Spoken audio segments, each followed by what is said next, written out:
paling jauh 2 meter. Jadi kalau kita tidak pakai masker, kita ngobrol sama orang yang positif membawa virus 2 meter, kita kena. Itu dulu. Belakangan, dan WHO baru 1 bulan lalu mengakui bahwa ternyata kalau kita lihat di gambar, ya, kalau hanya droplet, ya, itu cuma memang 1,5 meter kita bernafas. Ini gambar orang yang dia ada virus di mulutnya, di hidungnya.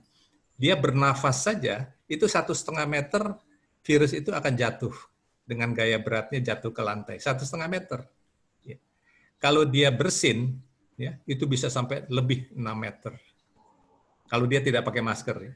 Dia batuk itu bisa 2 meter. Ya. Jadi artinya apa? Orang yang tidak pakai masker dan dia membawa virus, di sekitar dia lantainya itu, lantai di sekitar orang tidak pakai masker dan dia positif membawa virus, itu 1,5 meter dari dia lantainya penuh dengan COVID. 2 meter dari sekitar dia itu penuh juga dengan COVID kalau dia batuk-batuk. Atau dia bersin itu sejauh radius 6 meter itu lantai penuh. Nah ini barangkali yang belum semua masyarakat tahu bahwa lantai itu ternyata terbanyak jumlah COVID-nya.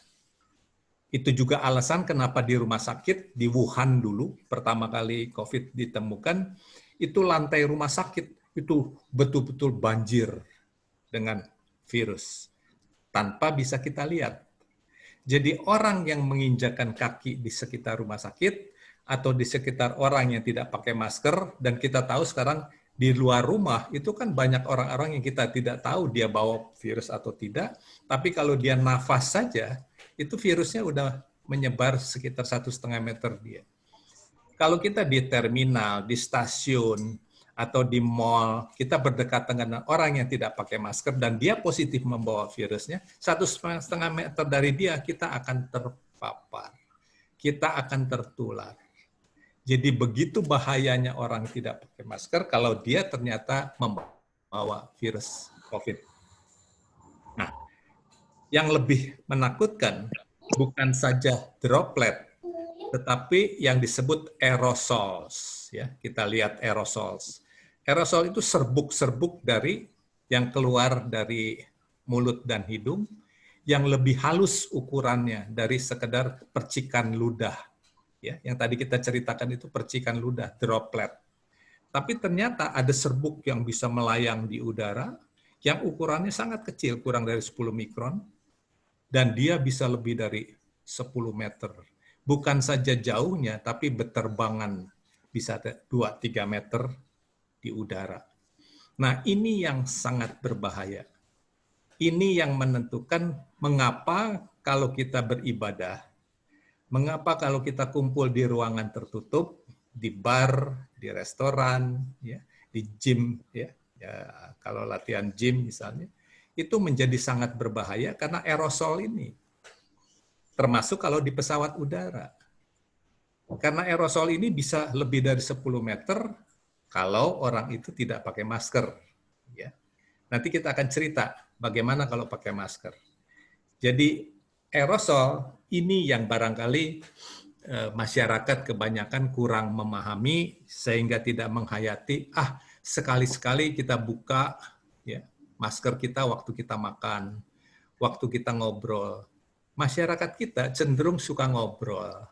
Ya. Dokter-dokter, kenapa tenaga kesehatan di Indonesia banyak sekali jadi korban? Saya menduga alat pelindung dirinya itu bagus, ketat, ya, topi, ya, masker, kacamata, pakaian itu ketat. Tapi begitu dia istirahat berarti buka masker, makan bersama, mengobrol, di situ penularan terjadi. Kenapa bisa penularan? Virus COVID-nya itu udah nempel di bajunya, nempel di tangan, sarung tangannya, nempel di seluruh badan. Nah, ketika dia buka, itu berterbangan itu COVID-nya. Jadi apalagi ngobrol, ketika ngobrol dibuka maskernya, jadi virus yang berterbangan dari sarung tangan, dari pakaian, itu terhirup oleh masing-masing yang ketika itu makan bersama, ngobrol bersama. Jadi tenaga kesehatan bukan waktu dia bekerja. Saya menduga itu pada saat dia beristirahat. Pada saat mereka duduk makan bersama, ngobrol, pada saat itu penularan terjadi. Begitu juga sekarang orang yang senang bersepeda. Bersepeda rame-rame, saat bersepeda it's okay, ya. Semua pakai pelindung. Begitu beristirahat, buka masker, ngobrol, atau makan bersama, di situ penularan terjadi. Fakta ini sudah banyak terjadi. Rumah sakit di Jogja ada yang tertular dari mereka yang hobi main sepeda, seorang dokter tertular ketika mereka melakukan kegiatan bersepeda bersama. Jadi dianalisa ternyata penularan terjadi ketika mereka makan bersama. Jadi hati-hati makan bersama. Hati-hati berada di ruangan tertutup dengan aircon, dengan air AC, hati-hati. Karena aerosol ini berpotensi. Sehingga sekarang itu dilarang, ya. Di ruangan tertutup ada pesta, ada kumpul arisan, di gym, ya, di bar, di gedung bioskop, itu tempat-tempat